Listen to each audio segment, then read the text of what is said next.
Bon, l'édito international sur Europe 1. Bonjour Vincent Hervouette. Bonjour Dimitri, bonjour à tous nos auditeurs On, d'Europe 1. on parlait du Niger tout à l'heure, il y a quelques minutes. L'Emmanuel Macron redoute un affaiblissement de l'Occident, et plus particulièrement de l'Europe. Il l'a Bon dit lapsus. hier aux ambassadeurs de France. Tous avaient évidemment un exemple à l'esprit, c'est le Niger où les putschistes défient Paris.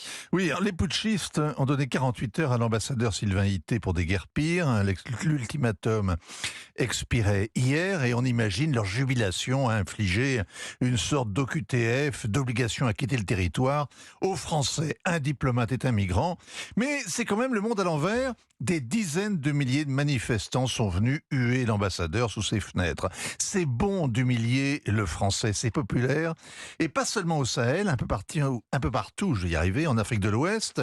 C'est un bouc émissaire commode.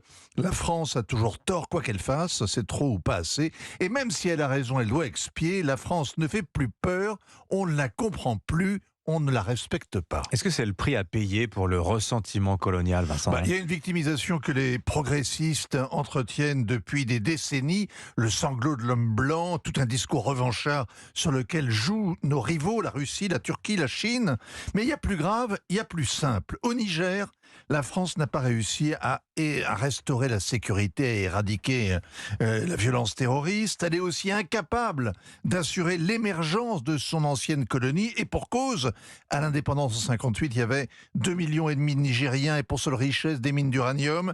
Il y a aujourd'hui 10 fois plus de Nigériens et presque plus d'uranium. En 2050, ils seront 79 millions. C'est fait, ça. À la fin du siècle, peut-être 200 millions de prévus.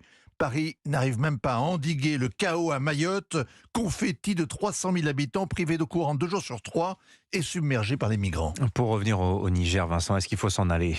Emmanuel Macron a dit hier, en Afrique, ni paternalisme, ni faiblesse. Armé de ce nini, l'ambassadeur Ité résiste. Il ne veut connaître qu'un seul interlocuteur, le président Bazoum, le seul légitime parce qu'il a été élu. Et comme l'organisation régionale, la CEDEAO, la France exige qu'il soit libéré, qu'il reprenne sa place à la tête de l'État. Sous-entendu, sinon ça va barder. Mauvais calcul, les putschistes ne se laissent pas intimider. Ils savent bien que leurs voisins sont divisés, que Paris agite un sabre de bois, que personne n'a intérêt au chaos. Ils ont même fondé une sorte d'internationale des putschistes du Sahel. Il fallait agir ou se taire, on s'est piégé. La France a désormais un otage à l'ambassade, toute une armée réduite à taper le carton et elle mesure sa solitude. Hier, l'Union européenne a exprimé son plein soutien à l'ambassadeur Ité. C'est le service minimum. Nos partenaires nous ont lâchés comme d'habitude, les Allemands notamment. Nos alliés américains s'en lavent les mains. Ils ont envoyé des émissaires négocier le maintien de leur base de drones. Ils n'ont pas suspendu leur aide. Et c'est sûrement l'honneur de la France de respecter les principes qu'elle est incapable d'imposer aux autres, mais c'est aussi sa faiblesse. Jadis, elle se contentait de reconnaître les États, pas les régimes en place. Elle était modeste. Elle faisait avec les putschs, même quand elle ne les avait pas organisés. Avec ce réalisme, elle défendait ses intérêts. Au Niger, elle en a, l'uranium un peu, mais aussi briser les reins des suppôts d'Al-Qaïda et de l'État islamique qui nous ont déclaré la guerre.